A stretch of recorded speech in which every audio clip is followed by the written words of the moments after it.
Then melanoma is another common malignancy that affects the skin. Yeah, and it's a malignant tumor of the melanocytes. Remember, the melanocytes are the one that produce the pigment that we require to give us that skin pigment that we have, melanin. Yeah, so it's a tumor of melanocytes. And in this particular malignant melanoma, there is always some inflammation. So you will see those inflammatory cells, either acute inflammatory cells like neutrophils, or even chronic inflammatory cells like lymphocytes. So the incidence is increasing dramatically in white-skinned people around the world. So it seems to have increased, especially in white-skinned people around the world, this malignant melanoma. And it is thought to also be related to excessive sun exposure, particularly sun burning. Yeah, sometimes all of us have talked about sunburns. Yeah, and usually that is one of the most superficial kind of burn. We call sunburn. Basically, that one in medical terminology, we call it first degree burn. And first degree burn, basically, usually you don't admit is sunburn.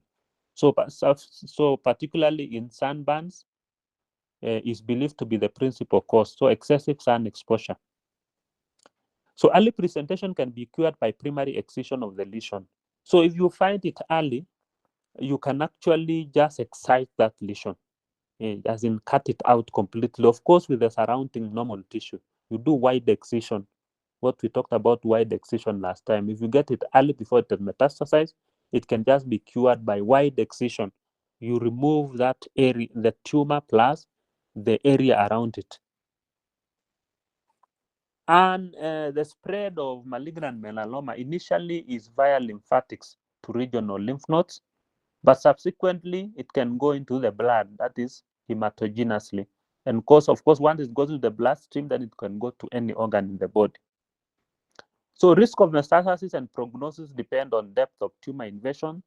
So what will make it that there is high risk, for example, of it moving to other distant organs, and the prognosis, whether prognosis will be good or bad or very poor, will depend on the depth of tumor invasion. How deep, for example, the tumor has gone in the epidermis or maybe even into the dermis and so on. So the depth of invasion. So if it has gone deep, then the prognosis is poorer and the risk of metastasizing is higher than one that is still superficial. Also, growth phase. So this is another one that determines the risk of metastasis and prognosis. Growth phase.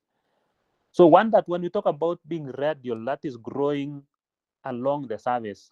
And when you talk about vertical, it's moving deeper, for example, towards maybe the dermis and deeper into subcutaneous tissue. That's what we mean by vertical. So radial is just moving, as in it's expanding in its diameter, but not going deep.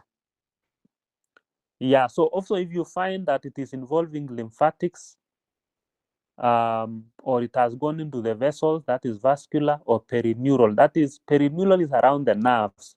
So if you find the tumor cells, the malignant cells of the melanocytes around the nerves, then there is higher risk that it can spread. You remember one of the ways of spread of malignant tumors was that is along the nerves.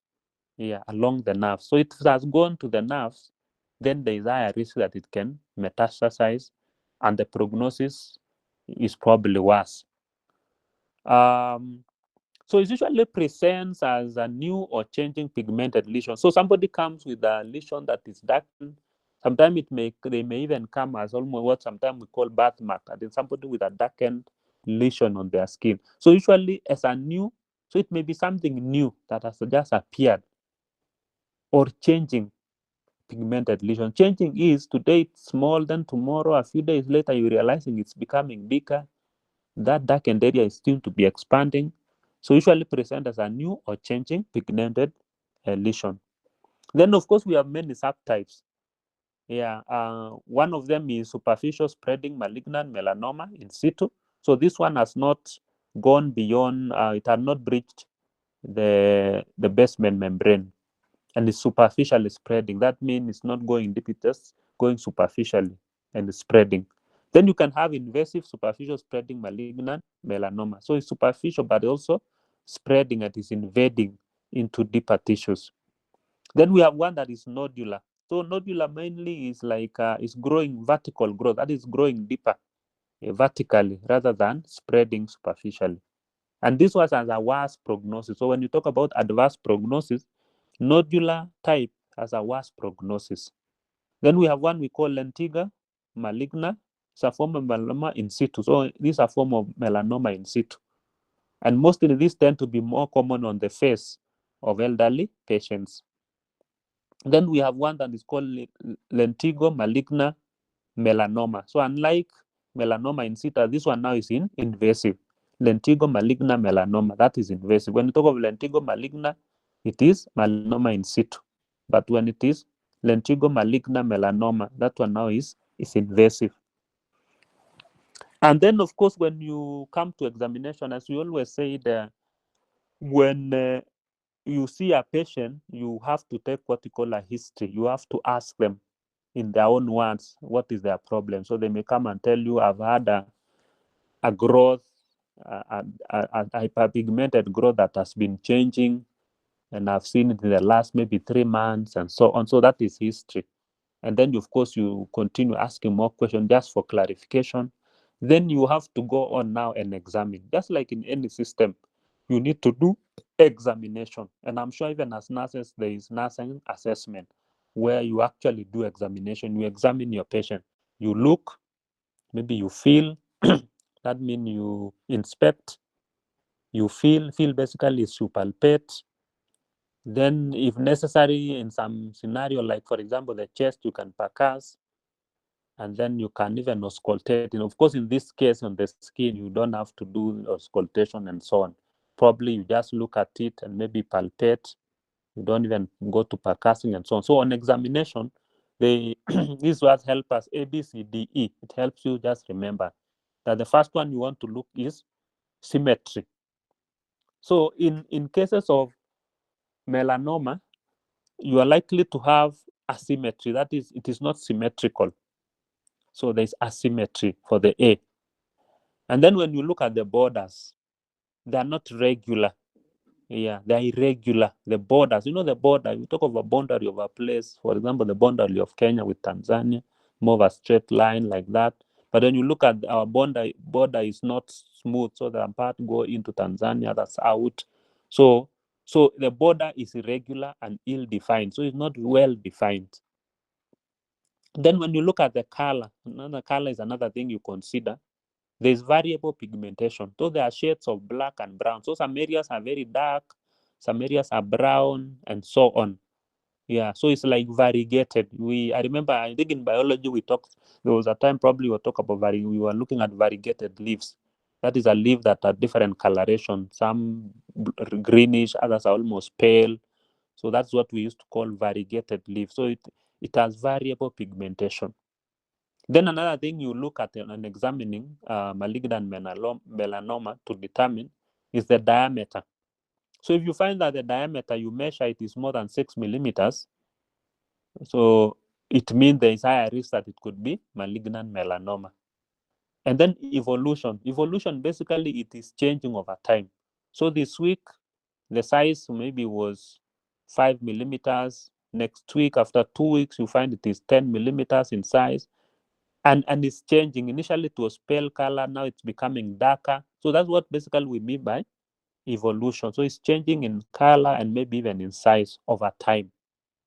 So that increases the risk that it could be a malignant melanoma. So a lesion on the skin that is asymmetrical, that have irregular, ill-defined borders, that have variable shades of black and brown, and that has a diameter more than 6 millimeters, and that has been evolving over time, that increases the risk that that could be malignant melanoma. That is on examination. And then there's a diagram there, or rather, I think this is a picture showing that what we have talked about. You can see it's asymmetrical. This thing, it doesn't look symmetrical, the first picture. And then when you look at the border, it's not smooth, it's not regular. Yeah, you can see that irregularity of the border.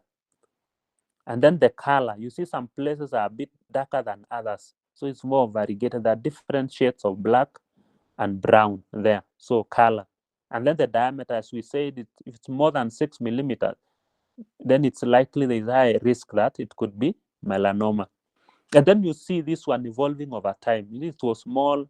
After some time, it's increasing slowly, but surely it's becoming bigger. That's what we mean by evolution. And again, of course, when you talk about evolution, is changing. Maybe it was more, the color is tend to be becoming deeper as you move on. So that's what we mean by evolution. So when you're examining for something that you suspect could be melanoma, you look at all that, the asymmetry, the border, the color, the diameter, the evolution over time, that will help you start suspecting it could be malignant melanoma. And you can see this another picture of malignant melanoma. You can see the borders are irregular. You can see the colors, some places are darker than others, and so on. And you can see it looks like it may be nodular. Yeah, so this one, when you find something like this, and remember there are people who have what we call birthmarks, so you have to be sure it's not malignant melanoma by examining, by looking at it. Yeah, and this is the histology, histopathology. So you see melanoma cells, junctional activity, that is under the microscope. Fine melanin pigment, you have mitotic figures, that mean there is multiplication, there is mitosis, excessive mitosis, that sometimes the cells end up not dividing well. You can see that cell there seems to have more than one nuclei, for example, because it has not had time to. So you find cells are in different stages of mitosis and abnormal mitosis. So that's what we mean by mitotic figure. And of course, the right one, you can see that is now the micrograph itself. And then on the left is the diagram. And then there's one we call Dermatofibrosarcoma protuberans. It's a low-grade sarcoma of the skin. Remember, when you talk of sarcoma, is malignant tumors of connective tissue. So low-grade sarcoma of the skin. And usually this is deeply invasive and locally aggressive. So it tends to invade and is locally aggressive. Yeah. So it tends to spread locally. That is around the tissues around it. But may rarely metastasize. So it can metastasize, but rarely. So it can go into blood mostly. When it's metastasized, it will mostly be bloodborne. In fact, most of the sarcomas will tend to be bloodborne. Once they metastasize, they tend to go through the blood. That is hematogenous. And mostly they tend to go to the lungs. Yeah, so we tend to have lung metastasis for this particular dermatofibrosarcoma protuberans. It's a long word, mouthful, so to speak. Dermato refers to the skin. Fibro, fibrous tissue. Sarcoma now is that malignant cancer that affects connective tissue. Protuberans will suggest protruding, something that protruding out, protuberans. So as we've always said, most of our medical terminologies were borrowed either Greek or Latin. So most of the time, it usually occurs in young adults and mostly affect the trunk. Trunk, mostly you're talking about, I know all of us know where the trunk, for example, the abdomen, the back, the trunk, as opposed to the limbs. So it tends to present as a hard and gradually enlarging plaque. So it's large and gradually enlarging. Over time, it may become raised and nodular. Hence the designation protuberance. So nodular and large, that is protruding outside. That's why you have that word protuberance. So the tumor is composed of spindle cells, which show variable but usually mild pleomorphism. So I hope go back again and remind yourself what was pleomorphism. Yeah, I think we did that in pathology 1. So let's go back and remind myself what pleomorphism is.